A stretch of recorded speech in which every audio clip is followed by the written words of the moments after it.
Ni mu gihe amahanga akomeje gukurikiranira hafi ishyirwa mu bikorwa ry'amasezerano ya Washington hagati y'igihugu cy'u Rwanda na Repubulika Iharanira Demokarasi ya Congo hagamijwe kurangiza amakimbirane amaze imyaka myinshi mu burasirazuba bwa Congo, hagiye hanze amakuru mashya ashobora kongera gukaza impinduka ni ku mibanire y'ibihugu byombi, ubwo ndavuga u Rwanda na Repubulika Iharanira Demokarasi ya Congo. Aya makuru aravuga ko nubwo Kinshasa yemeye ku mugaragaro mu masezerano ko igomba gusenya umutwe w'abajenosideri wa Fdlr ushinjwa kuba ugizwe ahanini n'abasize bahekuye u Rwanda muri Genocide yakorewe Abatutsi 94, ngo hari ibikorwa birimo gukorwa mu ibanga byo kongerera imbaraga uyu mutwe w'abajenosideri. Ni ibikorwa bijyana no kugezaho ibikoresho bya gisirikare no gutegura ibikorwa bishya hafi y'umupaka w'igihugu cy'u Rwanda. Amakuru aragaragaza ko muri Kamena uyu mwaka ko habaye inama zahuje bamwe mu bayobozi ba FARDC, abayobozi ba Fdlr ndetse n'abahagarariye imitwe ya Wazalendo, aho ngo baganiriye ku buryo bwo kongerera imbaraga uyu mutwe w'abajenosideri wa Fdlr, kuyinjiza muri Wazalendo ndetse no kuyegereza umupaka w'igihugu cy'u Rwanda.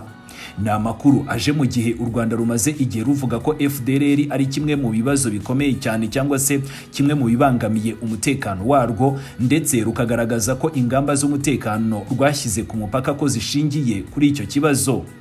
Ese mu by'ukuri ni iki kirimo kuvugwa muri aya makuru mashya? Fdlr ni he yashyizwe? Ese ni bande bavugwaho kugira uruhare muri uwo mugambi mubisha wo kongera kwinjiza aba bajenosideri mu gihugu cy'u Rwanda?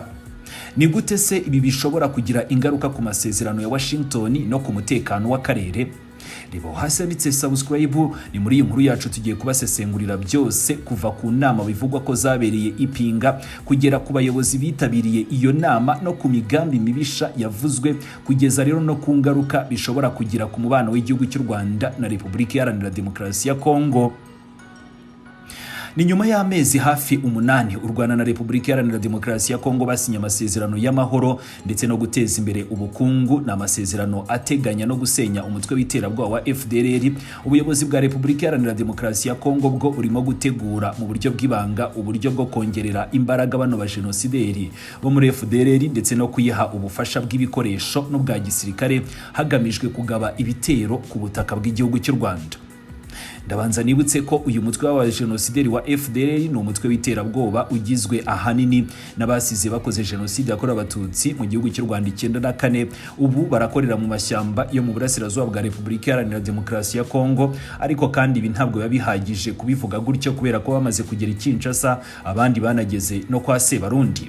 Hari amakuru avuga ko umugambi wa leta ya Kinshasa na Fdlr bugamije kongera ibitero ku butaka bw'igihugu cy'u Rwanda, by'umwihariko mu turere twa Rubavu na Musanze. Kuri ubu ngubu niho hantu Fdlr ngishobora kuzagaba ibitero nk'uko bigaragara muri iyi raporo. Amasezerano yashyizweho umukono kwa 5 Ukuboza 2025 ategeka kino gihugu cy'abaturanyi cya Repubulika Iharanira Demokarasi ya Congo gusenya Fdlr, ariko kugeza ubu ngubu uyu mutwe uracyakorana n'ingabo za FARDC. Icyakora cyo kumva ko Tshisekedi ashaka gukomeza gushyigikira uyu mutwe no gutera igihugu cy'u Rwanda, ibi ngibi nta wabishidikanyaho kubera ko byose birajyana nuko uyu muperezida n'ubundi mu minsi yashize aherutse kwemeza ko ashaka kongera kwisubiza imijyi ya Goma na Bukavu, kandi rwose atari y'indimi, yavuze ko ashaka gukoresha ingufu za gisirikare. Amakuru yizewe aragaragaza ko mu ntangiriro za Kamena 2026 Colonel Christophe Mukubwa Buri uyunga akorera mu ishami rya gisirikare riri mu biro by'umukuru w'igihugu cya Repubulika Iharanira Demokarasi ya Congo, akaba nganashinzwe guhuza imitwe ya Wazalendo ni mu majyaruguru ya Kivu, ngo yayoboye inama nyinshi cyane zabereye ku kigo cya gisirikare cya Pinga, aho ni mu karere ka Warikare.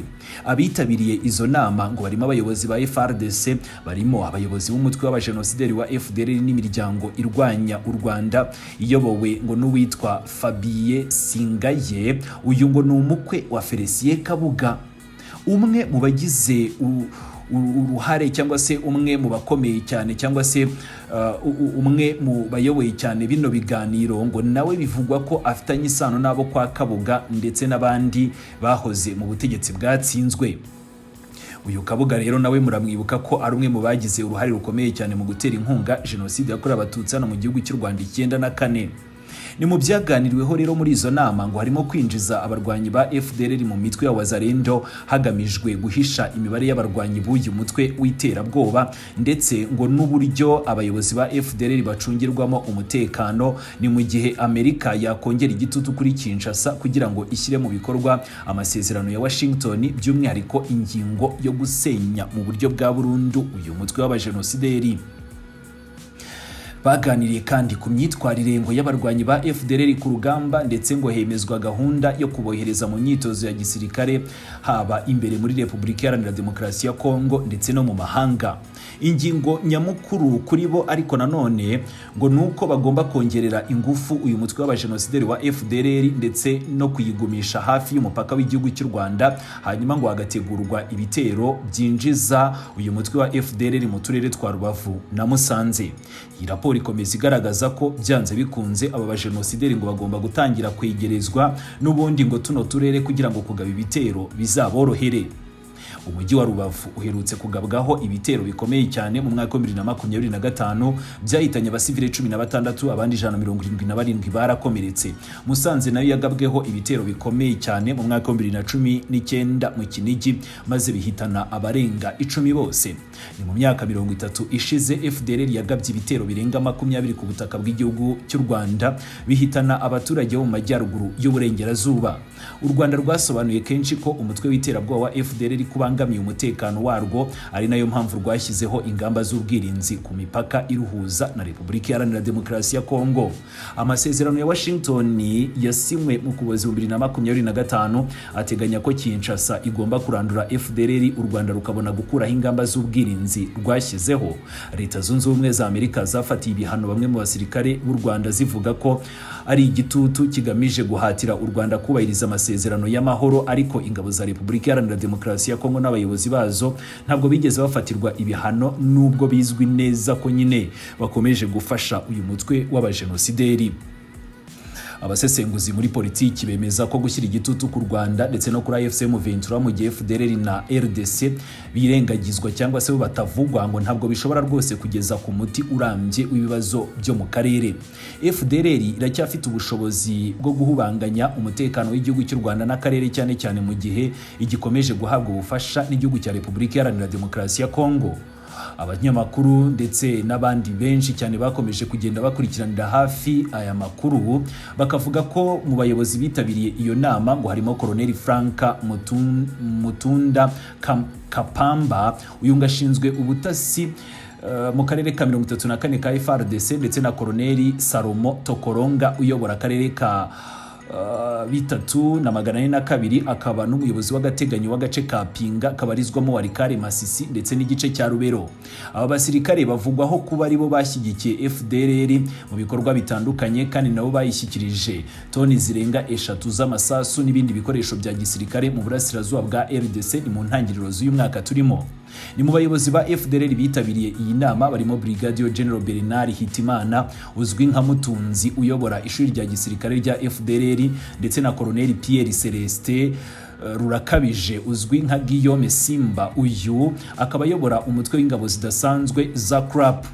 Ni mu mwaka wa 2022 raporo y'umuryango wa Human Rights Watch yavuze ko hari abasirikare ba FRDC bagiye mu nama na Fdlr iyobowe na Colonel Tokoronga wari ushinzwe ibikorwa bya gisirikare n'ubutasi mu mutwe w'2411.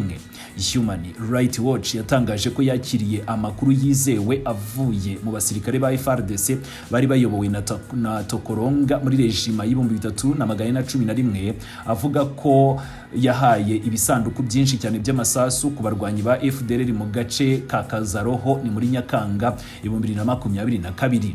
Mbere y'amezi abiri amagana y'abarwanyi ba Fdlr na CMC FDP, imitwe isanzwe ifatanya na FRDC, ngo bagiye ku rugamba mu bice bya Rurambo ndetse na Rugari.